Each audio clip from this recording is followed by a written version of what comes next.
వరకు కరెక్ట్ మేము ఇవ్వగలుగుతాము. At the same time injury ఎలా వచ్చింది అనేది కూడా మేము చెప్పగలుగుతాం. ఇంజురీ ఎలా వచ్చింది అనేది కూడా చెప్పగలుగుతారు? చెప్పగలుగుతాము. అంటే ఇప్పుడు సపోజ్ ఫర్ ఎగ్జాంపుల్ ఒకటి ఒక తల మీద ఒక దెబ్బ ఉంది అనుకోండి. సో అది కొట్టడం వల్ల వచ్చిందా, లేకుంటే పడడం వల్ల వచ్చిందా, లేకుంటే పైనుంచి పడడం వల్ల వచ్చిందా అనే వాటి మీద ఇంజురీని బట్టి మేము వాళ్ళకి ఇలాంటి క్లూస్ ఇస్తుంటాం. కామన్ గా పోలీస్ వాళ్ళకి ఇలాగే ఇన్వెస్టిగేషన్ ఆఫీసర్ వాళ్ళకి ఇలాంటి అంటే సపరేట్. అంటే ఇప్పుడు సపోజ్ ఒక నైఫ్ తోటి పొడిస్తే అది క్లియర్ కట్ గా కనిపిస్తుంది, ఇది కత్తితోటి పొడవడం అని చెప్పేసి. ఒక రోప్ తోటి గొంతును బిగించి చంపేస్తే అది అక్కడ గొంతు ఆ రోప్ సంబంధించినవి కానీ ఆ ప్రాపర్టీకి సంబంధించిన లేదు ప్రింట్ ఉంటుంది. దాంట్లో చాలా రకాలు ఉంటాయి మళ్ళీ. సో ఇప్పుడు నైఫ్ తోటి చంపితే క్లియర్ కట్ గా అది దాంట్లో ఇంజురీస్ ఎలా ఉంటాయి అనేది మాకు తెలుసు కాబట్టి దీన్ని నైఫ్ తోటి చంపినామని చెప్పగలుగుతాం. ఎగ్జాంపుల్ గా చెప్తున్నాను, ఓకేనా? సో సపోజ్ ఒక గొంతు నలిగి చంపడం వల్ల దాంట్లో ఏంటంటే గోటికి సంబంధించిన గాయాలు కానీ, ఇన్ప్రింట్ ఆపరేషన్స్ కానీ అలాంటివి, అంటే ఇన్ప్రింట్ కమలిన గాయాలు కానీ అలాంటివి ఉంటాయి అక్కడ. సో వాటిని బట్టి మేము వాళ్ళకి క్లూ ఇస్తాం, ఇలా ఉండొచ్చు, ఇలా చావచ్చు అని చెప్పేసి. So final cause of death ఏంది మేము కంప్లీట్ పోస్ట్ మార్టం రిపోర్ట్ లోనే రాసి ఇచ్చేస్తాం, ఇలా ఉంది అని చెప్పేసి. సో వాళ్ళకు మాకు మేము అలా దాన్ని కన్ఫైడ్ చేస్తాం అన్నట్టు. ఓకే, ఇప్పుడు మనం ప్రవీణ్ అనే కాదు, ప్రవీణ్ పగడాల విషయమే జరిగింది కాబట్టి దాన్ని మనం ఉదాహరణగా తీసుకుందాం. ఇలాంటి కేసుల్లో 2 అనుమానాలు వ్యక్తమవుతున్నాయి. ఒకటి, ఎక్కడో చంపి ఇక్కడ ఒక ప్రమాదంగా చూపించి తీసుకొచ్చి పడేశారు అని. 2, కారుతో గుద్ది అక్కడ యాక్సిడెంట్ అయ్యేలా చేసి ఆ తర్వాత చుట్టుముట్టి చంపేసి ఉంటారు అని. లేదు, ఇది కంప్లీట్గా ప్రమాదమే అని. సో ఒక ప్రమాదం జరిగిన తర్వాత ఎంతసేపు ఆయన బతికి ఉన్నాడు అనేది పోస్ట్మార్టం రిపోర్ట్లో తెలిసే అవకాశం ఉంటుందా? ఒకవేళ అది ప్రమాదం లేదంటే హత్య, 2 గురించి కూడా మాట్లాడదాం. ఒక ప్రమాదం జరిగింది, తను వెళ్ళి ఎక్కడో పడిపోయిన తర్వాత కొన్ని గంటల పాటు అతను కొన ఊపిరితో ఉన్నాడు అనే విషయం పోస్ట్మార్టం రిపోర్ట్లో తేలుతుందా? అందులో అంటే చనిపోక ముందు వచ్చే దెబ్బలు వేరు, చనిపోయిన తర్వాత వచ్చే దెబ్బలు వేరు. సో అవి మేము క్లియర్ కట్ గా ఫైండ్ అవుట్ చేస్తాం. అంటే చనిపోక ముందు వచ్చిన గాయాలు ఏంటి, చనిపోయిన తర్వాత వచ్చే గాయాలు ఏంటి. సో దీన్ని బట్టి మేము దీన్ని ఏమంటారంటే టైం సిన్స్ డెత్ అంటాము. సపోజ్ పోస్ట్ మార్టం లో చనిపోయిన తర్వాత, సపోజ్ మీరు అన్నట్టు ఎక్కడో చంపారు, లేకుంటే యాక్సిడెంట్ అయింది, లేకుంటే ఇంకేమైనా జరుగుండొచ్చు. సో అక్కడ నుంచి మళ్ళీ బాడీని ఎక్కడో షిఫ్ట్ చేశారు మీ అడిగిన దాని ప్రకారం. సో ఇక్కడ ఏంటంటే చనిపోయిన తర్వాత బాడీకి ఒక టైం, అంటే దాని చాలా డిపెండ్, ఎన్విరాన్మెంటల్ స్టాటస్ కానీ, టెంపరేచర్ కానీ అన్ని డిపెండ్ అయి ఉంటాయి దీని మీద. సో చనిపోయిన తర్వాత బాడీ ఒక 2 hours తర్వాత కంప్లీట్ గా ఇది పోస్ట్ మార్టం చేంజెస్ స్టార్ట్ అవుతాయి. పోస్ట్ మార్టం చేంజెస్ నుంచి ఒక 24 hours, విత్ 18 to 24 hours మధ్యలో ఆ చేంజెస్ స్టార్ట్ అయిపోతాయి.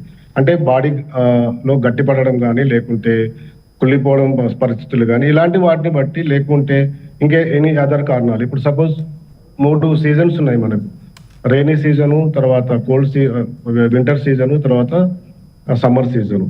సీజన్ ని బట్టి వేరియేషన్ ఉంటుందండి బాడీలో. టైం సిన్స్ డెత్ అనేది అంటే బాడీలో చేంజెస్ అలా పోస్ట్ మార్టం తర్వాత, చనిపోయిన తర్వాత జరుగుతుంటాయి అన్నట్టు. సో అది జరిగిన దాన్ని బట్టి దాన్ని మేము క్యాలిక్యులేట్ చేసి దాన్ని ఇంత టైంలో, ఈ టైంలో చనిపోయాడు అని చెప్పి టైం సిన్స్ డెత్ అని చెప్పి దానికి ఒక టైం ఇస్తాం. సో దాన్ని బట్టి వాళ్ళకి సపోజ్ దాన్ని బట్టి ఎవరైతే ఇన్వెస్టిగేట్ చేస్తారో వాళ్ళకి ఒక క్లూ ఉంటుంది, ఇంతవరకు చనిపోయాడు అని చెప్పి. మేము కంప్లీట్ బాడీ పోస్ట్ మార్టం చేసినప్పుడు కూడా సపోజ్ దాంట్లో స్టమక్ ఓపెన్ చేస్తాము, చాలా రకాలుగా ఓపెన్ చేస్తాము. కొన్నిసార్లు బాడీ 24 hours తర్వాత ఏంటంటే కుళ్ళిపోవడం స్టార్ట్ అయిపోతుంది. ఆ తర్వాత దాన్ని బట్టి ఇప్పుడు అందులో కూడా కొన్ని ఎట్లా అంటే ఇమీడియట్లీ చనిపోయిన తర్వాత పోస్ట్ మార్టం చేంజెస్ ఏంటి, కొద్దిసేపు అయిన తర్వాత అంటే 3 రకాలుగా 4 రకాలుగా చేంజెస్ ఉంటాయి. ఫస్ట్ ప్రిలిమినరీ చేంజెస్ అని, తర్వాత ఎర్లీ చేంజెస్ అని, ఇంటర్మీడియట్ చేంజెస్ అని, లేట్ చేంజెస్ అని. ఇంటర్మీడియట్ చేంజెస్ లో ఆఫ్టర్ 24 hours తర్వాత స్టార్ట్ అవుతుంది. ఆ తర్వాత లేట్ చేంజెస్ లో డేస్ కూడా పట్టొచ్చు. సో దాన్ని బట్టి టైం సిన్స్ డెత్, అంటే దాన్ని బట్టి టైం ని క్యాలిక్యులేట్ చేసి ఫస్ట్ విత్ ఇన్ 24 hours, లేకుంటే 24 to 36 hours, 36 to 48 hours, లేకుంటే విత్ ఇన్ 72 hours, లేదు అంటే ఆ తర్వాత మళ్ళీ డేస్ లో కౌంట్ చేస్తాం. దీన్ని బట్టి ఇంత టైం అని చెప్పగలవచ్చు. సార్ డాక్టర్ గారు, ఇప్పుడు హత్య లాంటివి అయితే ఆ ప్రయత్నం జరిగిన దగ్గర నుంచి మరణించడానికి కొన్ని నిమిషాలు మాత్రమే సమయం పడుతుంది. కానీ ప్రమాదం జరిగిన దగ్గర నుంచి మరణించడానికి కొన్ని గంటల సమయం కూడా పట్టే అవకాశం ఉంటుంది, రైట్ అండి? ఇప్పుడు హత్యకిన్ను ప్రమాదానికి చాలా డిఫరెన్స్ ఉందండి. హత్య అనేది ఎలా జరిగింది అనేది ఎక్కడైతే హత్య జరిగిన తర్వాత అక్కడ చనిపోయింది అనుకోండి, అప్పుడే దాన్ని బట్టి అక్కడ ఎంత టైం అనేది మనం చెప్పగలుగుతాం. ప్రమాదం అనేది ప్రమాదంలో కొన్నిసార్లు బ్రతకొచ్చు, హాస్పిటల్ తీసుకెళ్లొచ్చు, తర్వాత టైం డ్యూరేషన్ తీసుకోవచ్చు. అంటే కొన ఊపిరి మీద ఉన్నాడా, కొన ఊపిరిన తర్వాత ఎక్కడ తీసుకెళ్లారు.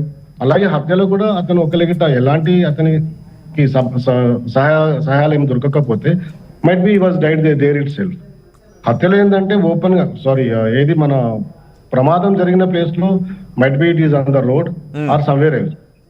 అక్కడ ఏమైనా పబ్లిక్ ఉంటే బాడీని ట్రాన్స్పోర్ట్ చేయడానికి ట్రై చేస్తారు. ఓకే, ఇప్పుడు ప్రవీణ్ పగడాల ప్రమాదంలో కూడా సడన్ డెత్స్ ఉంటాయి, అంటే అక్కడే చనిపోవచ్చు. హత్యలో కూడా అక్కడే చనిపోవచ్చు. రెండు రకాలుగా ఉండొచ్చు. డాక్టర్, ప్రవీణ్ పగడాలకు సంబంధించి నాకున్న ఒక సమాచారం చెప్తాను.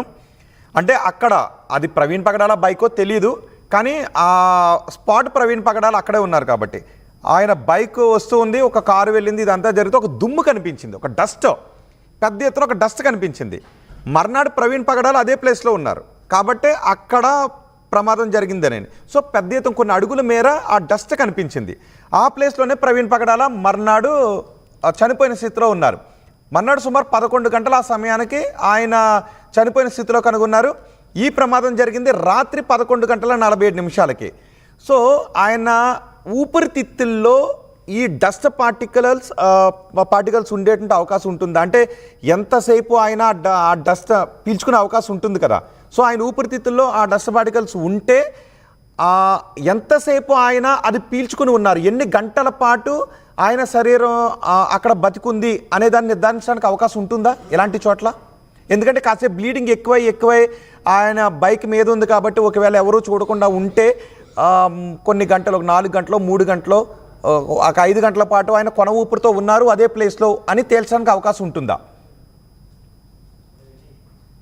ఇక్కడ ప్రవీణ్ కేసు అనే కాదండి, ఎనీ కేసులో కానీ అతను ఎప్పుడైతే ప్రమాదం జరిగినప్పుడు, అంటే సపోజ్ ఒక ఎగ్జాంపుల్ ఎలా ఇవ్వగలుగుతానంటే, మీకు ఒక బిల్డింగ్ కాలిపోయిన తర్వాత దాంట్లో ఒక మనిషి ఇరుక్కుంటే ఎప్పుడైతే ఆ పొగ పీల్చుకుంటారో ఆ పార్టికల్స్ అనేది మనకు యూసోఫాగస్ కానీ ట్రేకియాలో, సో అవి ఉంటాయి కామన్ గా. అలాగే డస్ట్ పార్టికల్స్ లో డస్ట్ తోటి అలా అయినప్పుడు కూడా నాట్ ఓన్లీ ప్రవీణ్, ఎనీవన్ అక్కడ కొన ఊపిరితో ఉన్నా కానీ లేకుంటే ఊపిరి ఉన్నప్పుడు కానీ పీల్చుకుంటే డస్ట్ పార్టికల్స్ ముక్కు ద్వారా కానీ నోటి ద్వారా పోతే అవి యూసోఫాగస్ లో కానీ ఎక్కడో చోట పార్టికల్స్ కనిపిస్తాయి. అదే అప్పుడే చనిపోయింది అనుకోండి, అదే డస్ట్ ఉంది అనుకోండి, అలాంటి ఆనవాళ్ళు కానీ మనము పోస్ట్ మార్టం చేసినప్పుడు కనిపించాయి. ఎందుకంటే చనిపోయిన తర్వాత ఏదైతే శ్వాస ఆడడం కానీ ఇలాంటి ఏం జరగవు. సో అది దాన్ని బట్టి మనము not only dust particles, even పొగ కానీ పొగలో మంటల్లో ఇరుక్కున్నప్పుడు కానీ దాన్ని సూత్ అంటాం కామన్ గా మనము. సూత్ పార్టికల్స్ ఇట్ విల్ బి ఇది మన ట్రేకియాలో ఉంటాయి. దాన్ని బట్టి అది పేషెంట్, అంటే సపోజ్ నేను బర్న్స్ గురించి మాట్లాడుతున్నాను, ఇప్పుడు గాలి దుమ్ము గురించి మనము ప్రవీణ్ గురించి ఈ విషయం పక్కన పెడితే, ఒక మంటల్లో ఇరుక్కున్నప్పుడు చనిపోయిన మనిషిని మంటల్లో వేస్తే అలాంటి పొగ అనేది ఆ ట్రేకియాలో అంటే గొంతులో కానీ లేకుంటే యూసోఫాగస్ లో ఉండదు. అదే చనిపోక ముందు ఆ మంటల్లో వేస్తే అలాంటి ఆ ఎవిడెన్స్ అనేది, ఆ పార్టికల్స్ అనేది కంపల్సరీ అతను పీల్చుకుంటాడు కాబట్టి దాంట్లో ట్రేస్ అవుట్ అవుతాయి. సో ఇక్కడ దుమ్ము ధూళి అనే క్వశ్చన్ ఏదైతే మీరు అన్నారో, అప్పుడు అతను చనిపోక ముందు ఉంటే గాలి పీల్చుకున్నప్పుడు